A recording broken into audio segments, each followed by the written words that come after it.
రేవతి ఘటన జరిగిన మరుసటి రోజు అల్లు అర్జున్ తన ఇంటి వద్ద టపాసులు కాల్చాడని, అల్లు అర్జున్ మాట్లాడిన మాటలు వెనక్కి తీసుకోవాలని ఎమ్మెల్సీ బల్మూరి వెంకట్ డిమాండ్ చేశారు. పుష్ప 2 సినిమాకు వచ్చిన తల్లి మృతి చెందగా కొడుకు చావు బతికుల మధ్య కొట్టుమిట్టు మాట్లాడుతుండడం చూసి అల్లు అర్జున్ మొండి వైఖరి ప్రదర్శిస్తున్నాడని, వెంటనే బాధిత కుటుంబాన్ని ఆదుకోవాలని బల్మూరి వెంకట్ డిమాండ్ చేశారు.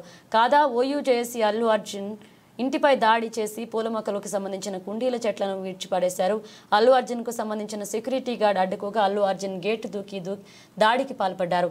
సంఘటన గమనించిన స్థానిక పోలీసులు అల్లు అర్జున్ ఇంటికి వచ్చేసి దాడి ఘటన వారిని పోలీస్ స్టేషన్ కు తరలించారు.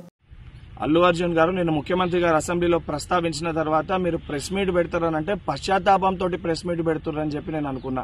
ఎందుకంటే సంధ్యా థియేటర్ సంఘటన జరిగిన తర్వాత, ఆ సంఘటన మీ దృష్టికి వచ్చిన తర్వాత కూడా మీరు ఈ రకంగా మూవీ ఎప్పటి వరకు చూసిర్రు, ఎప్పటి వరకే క్లాప్స్ కొట్టిర్రు, వెళ్లేటప్పుడు మీరు అభివాదం తెలుపుకుంటూ వెళ్ళినరా లేదా మీరు ర్యాలీగా వెళ్ళినరా, చాలా క్లియర్ గా ఫుటేజెస్ కనబడుతున్నాయి.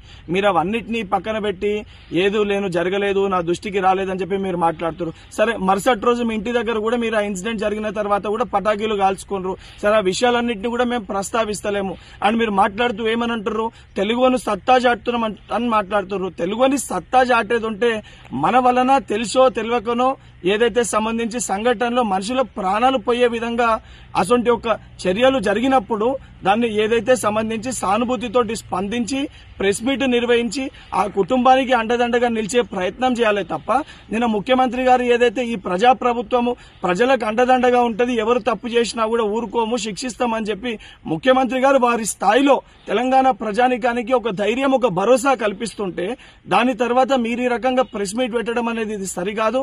ఇప్పటికన్నా మీరు మాట్లాడిన మాటలపైన మీరు ఆత్మవిమర్శ చేసుకుని మీరు మాట్లాడిన మాటల్ని వెనుకకి తీసుకోవాలని చెప్పి డిమాండ్ చేస్తున్నా.